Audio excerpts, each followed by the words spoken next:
بسم اللہ الرحمن الرحیم۔ نالج گرو یوٹیوب چینل پر آپ سبھی کو خوش آمدید۔ میرا نام ہے محسن خان اور آج کا جو ہمارا ٹاپک ہے وہ ہے مرکب تابع موضوع۔ تو اس کی تعریف کر لیتے ہیں۔ ایسے دو الفاظ کا مجموعہ جس میں ایک بامعنی لفظ کے ساتھ دوسرا بامعنی لفظ بلا ضرورت استعمال کیا جائے، یعنی وہ مرکب ہے جس میں ایک بامعنی لفظ کے ساتھ دوسرا لفظ اس طرح آئے کہ محاورہ کے موافق ہو، یا اس طرح بھی ہم کہہ سکتے ہیں کہ ایک لفظ تو بامعنی ہو جبکہ دوسرا بھی بامعنی ہو۔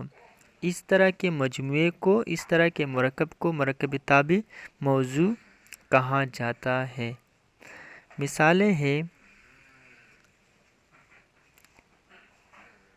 جان پہچان۔ تو آپ دیکھ سکتے ہیں کہ جان جو ہے یہ بھی بامعنی لفظ ہے، یعنی کہ کلمہ ہے، اور پہچان بھی بامعنی لفظ ہے، کلمہ ہے۔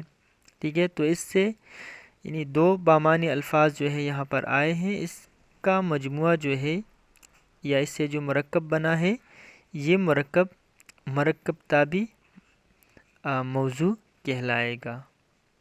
ٹھیک ہے، دوسری مثال ہے دانہ پانی۔ تو آپ دیکھ سکتے ہیں اس مثال میں کہ دانہ بھی بامعنی لفظ ہے یعنی کلمہ ہے، اور پانی بھی بامعنی لفظ ہے یعنی کلمہ ہے، یعنی مہمل یہاں پر استعمال نہیں ہوا، دونوں بامعنی الفاظ استعمال ہوئے ہیں۔ تو اسی طرح کے مجموعے کو جس میں دونوں بامعنی الفاظ استعمال ہوئے ہوں اور اس نے مرکب بنائے ہوں، اس کو مرکب تابع مہمل کہا جاتا ہے۔ تیسری مثال ہے اور آخری مثال ہے آنا جانا۔ تو آنا جو ہے یہ بھی بامعنی لفظ ہے یعنی کلمہ ہے، اور جانا بھی بامعنی لفظ ہے یعنی کلمہ ہے۔ تو آنا اور جانا جو ہے دونوں بامعنی الفاظ سے، تو اسی طرح کے مجموعے کو مرکب تابع موضوع کہا جاتا ہے۔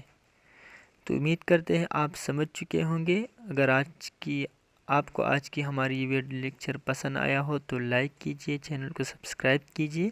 ملتے ہیں نیکسٹ ویڈیو میں، تب تک کے لیے اللہ حافظ۔